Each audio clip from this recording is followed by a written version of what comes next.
Praise the lord. అతి శ్రేష్టమైన యేసుక్రీస్తు నామములో మీ అందరికీ ఉదయకాలపు శుభాలు తెలియజేయుచున్నాను. ఈరోజు దేవుడు మనకు అనుగ్రహిస్తున్న అతి శ్రేష్టమైన వాగ్దానము మత్తయి సువార్త 18వ అధ్యాయము 19వ వచనాన్ని చదువుకుందాము.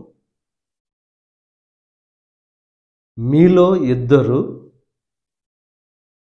తాము వేడుకొను దేనిని గూర్చి అయినను భూమి మీద ఏకీభవించిన ఎడల అది పరలోకమందున్న నా తండ్రి వలన వారికి దొరుకునని మీతో చెప్పుచున్నాను. ఈరోజు దేవుడు అతి శ్రేష్టమైన వాగ్దానం అనుగ్రహిస్తున్నారు. మనం వేడుకొనే దేనిని గూర్చి అయినను ఇద్దరు ఏకీభవించి ఆయనను వేడుకుంటే అది దేవుని వలన దొరుకుతుందని చెప్పి దేవుడు వాగ్దానం చేస్తున్నారు. ఐక్యత ఎక్కడైతే ఉంటుందో అక్కడ ఆశీర్వాదం అనేది ఉంటుంది. ఐక్యత లేకుండా ఆశీర్వాదం అనేది మనం పొందుకోలేము. మన ప్రార్థన విజయవంతమైన ప్రార్థనగా ఉండాలంటే మనలో ఐక్యత అనేది ఉండాలి. అందుకనే అపవాది ఐక్యత లేకుండా చేస్తాడు. ఐక్యతతో ఎప్పుడైతే కార్యాన్ని తలపెడతామో ఆ కార్యం దేవుని ద్వారా సఫలం అనేది జరుగుతుంది.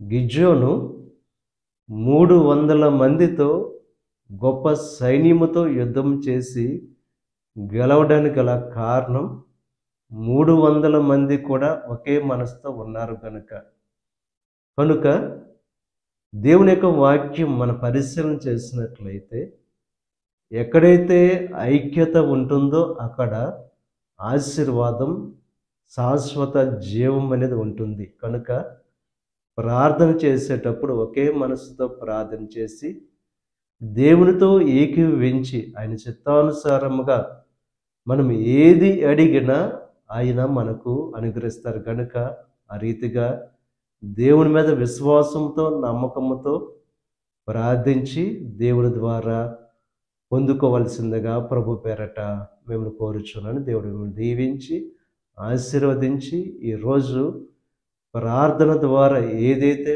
మీరు వేడుకుంటున్నారో దేవుడు అది మీకు అనుగ్రహించును గాక.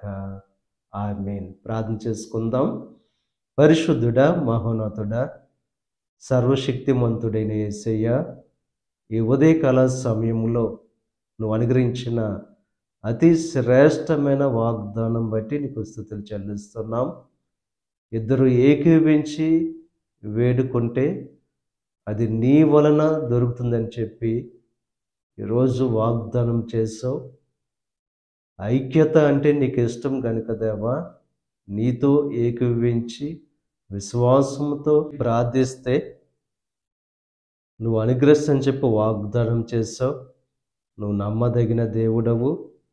ఈరోజు ఈ ప్రార్థనలో ఏకీభవించి ప్రార్థిస్తున్న ప్రతి ఒక్కరి జీవితంలో గొప్ప కార్యాలు జరిగించండి. ఈరోజు తలపెట్టిన ప్రతి కార్యాన్ని సఫలం చేయండి. వారి జీవితాల్లో ఏదైతే ఆశించి నేను వేడుకుంటున్నారో ఆశగల ప్రతి ప్రాణాన్ని తృప్తిపరచండి. ఈ దిన ఆశీర్వాదాలు ప్రతి ఒక్కరి మీద మెండుగా కుమ్మరింపచేసి నీ దీవులతో నింపి నడిపించమని యేసుక్రీస్తు నామం పేరట వేడుకొనుచున్నాం తండ్రి. ఆమేన్.